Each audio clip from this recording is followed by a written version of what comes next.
এখন যে বিষয় নিয়ে আলোচনা হবে কিছু রচয়িতা আর তাদের লেখা গ্রন্থসমূহ। যেমন প্রথম গ্রন্থটা আছে হচ্ছে মালাধর বসু। এগুলো কিন্তু মধ্যযুগের যে বাংলা, এই মধ্যযুগের বাংলার বিশেষ কিছু গ্রন্থ। দুটো জায়গা আছে, একটা ইলিয়াস শাহী রাজবংশ এবং একটা হোসেন শাহী রাজবংশ, যেটা আমাদের এসএসসি সিলেবাসের সাথে যুক্ত। তো এখানে দেখো ওই সমসাময়িক বলছে মালাধর বসু তার রচনার মধ্যে কি আছে, শ্রীমদ্ ভাগবত গীতার বাংলা অনুবাদ করেছিলেন। রূপ গোস্বামীর দুটো গ্রন্থ, এক সংস্কৃত ভাষায়, বিদগ্ধ মাধব এবং ললিত মাধব।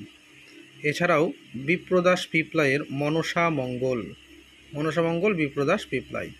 কবীন্দ্র পরমেশ্বর তার লেখা গ্রন্থ বলছে মহাভারত এর বাংলা অনুবাদ করেছিলেন বা পরাগলি মহাভারত রচনা করেছিলেন। এটা কি জিনিস, যে হোসেন শাহ এর সেনাপতি, হোসেন শাহর সেনাপতি যিনি পরাগল খাঁ, এই পরাগল খাঁ হচ্ছে এই কবীন্দ্র পরমেশ্বরকে পৃষ্ঠপোষকতা করেছিলেন। তো সেই কারণেই এখানে বলা হচ্ছে যে পরাগলি মহাভারত, ঠিক আছে, বা মহাভারতের বাংলা অনুবাদ কে করেছিলেন, তাদের কবীন্দ্র পরমেশ্বর।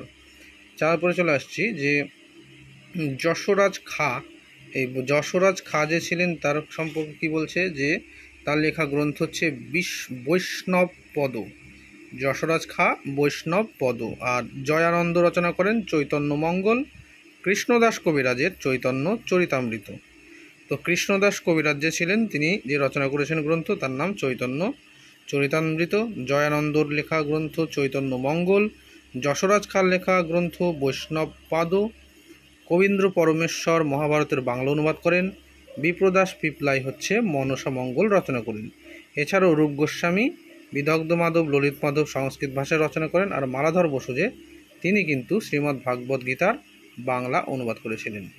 অপরদিকে দেখা যাচ্ছে শ্রীকর নন্দী, তিনি রচনা করেছিলেন কি, মহাভারতের অশ্বমেধ পর্বের বাংলা অনুবাদ। মহাভারতের অশ্বমেধ পর্বের বাংলা অনুবাদ কে করেছিলেন, শ্রীকর নন্দী।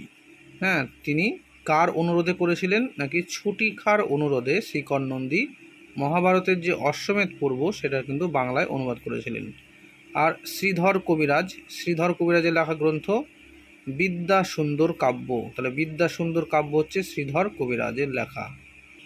পরবর্তীতে বলছে যে আলাউদ্দিন হোসেন শাহ এবং নসরত শাহ, এই যে দুজন সুলতান মধ্যযুগের, তাদের সমসাময়িক বা তাদের প্রতিষ্ঠিত বা প্রতিষ্ঠিত স্থাপত্যের নাম কি।